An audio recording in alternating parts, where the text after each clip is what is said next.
Hello, dear students. In the previous video, you learnt about prose and poetry section. Now, in this video, we will focus on grammar and composition. The following topics are included in the grammar and composition section. I'll read out the topics one by one. The first topic in grammar and composition section is comprehension passage. Comprehension passage is for 10 marks. Grammar and composition starts from the 24th question in your question paper. That is from the comprehension passage. 24th question in your question paper will be comprehension passage. It is for 10 marks. It is followed by articles and prepositions, which carries 4 marks. Next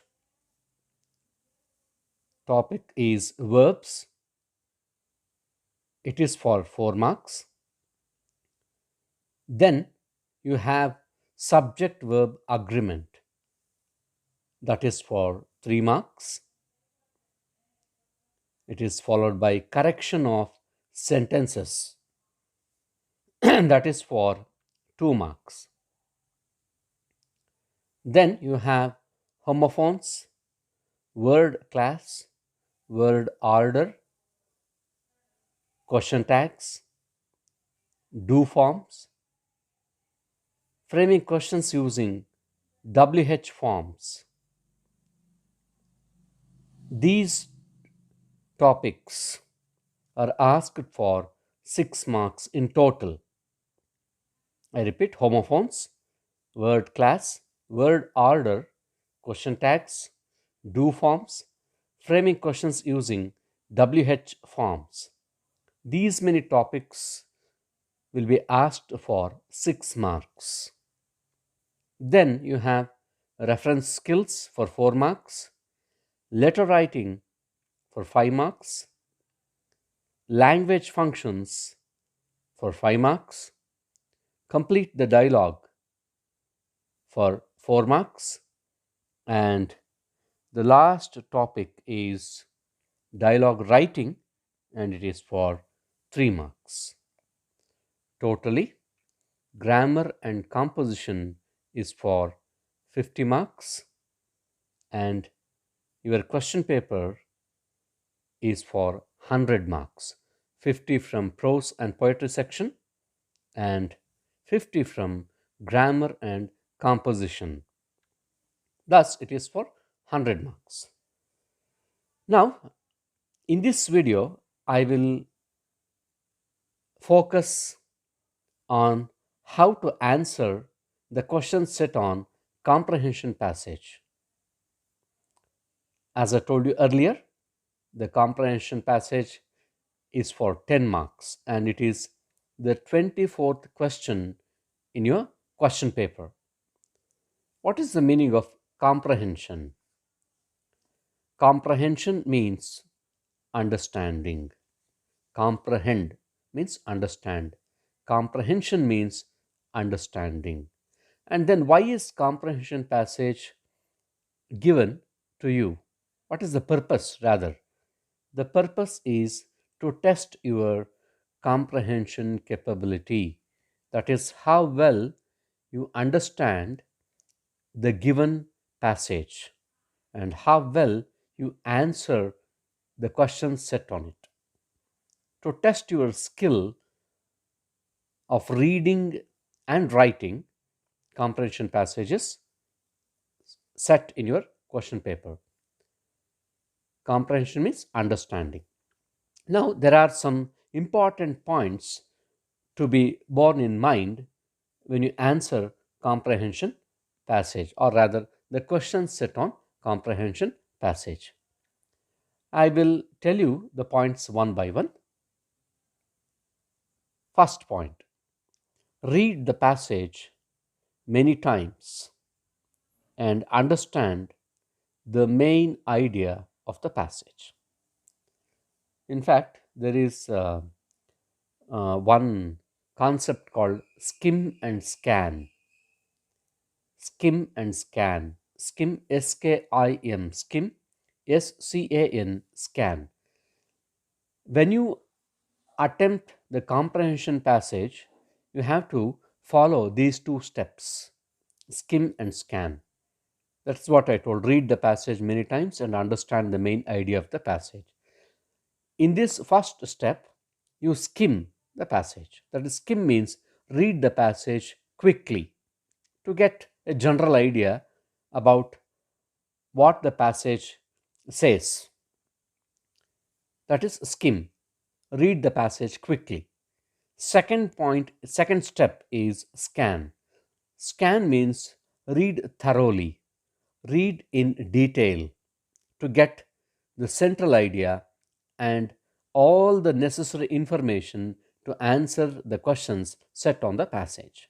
So, skim and scan are two steps that you should follow. The first step is skim and scan, that is, read the passage as many times as possible. You should understand the difficult words, know the meaning. That is the second step. Then read all the questions one by one and try to understand the meaning of each. Children, the normal practice that I have observed what children do. First, they read the questions and then try to find the answers in the passage. That is incorrect method. First, you should read the passage, understand, then read the questions one by one, understand the meaning of the question, and then you have to search for the answer and write the answers. And when you write the answers, the next step is, when you write the answers, your answers should be written in your own words. Please keep this in mind. Your answer should be written in your own words. For all the questions, don't pick some sentences from the passage and reproduce them or rewrite them. This shows you have not understood the passage properly, because sometimes the sentences you write may be irrelevant. They may not be the proper answer. Therefore, write the answers in your own sentences. The next point is, write the answer in the same tense in which the question is asked. I repeat, write the answer in the same tense in which the question is asked. If the question is asked in present tense, let the answer be in present tense. If the question is asked in past tense, let the answer be written in past tense. The tense of the answer depends on the tense of the question. That is one very important point. And when you write one complete sentence, let the sentences be grammatically correct. This is the last point. Write grammatically correct sentences.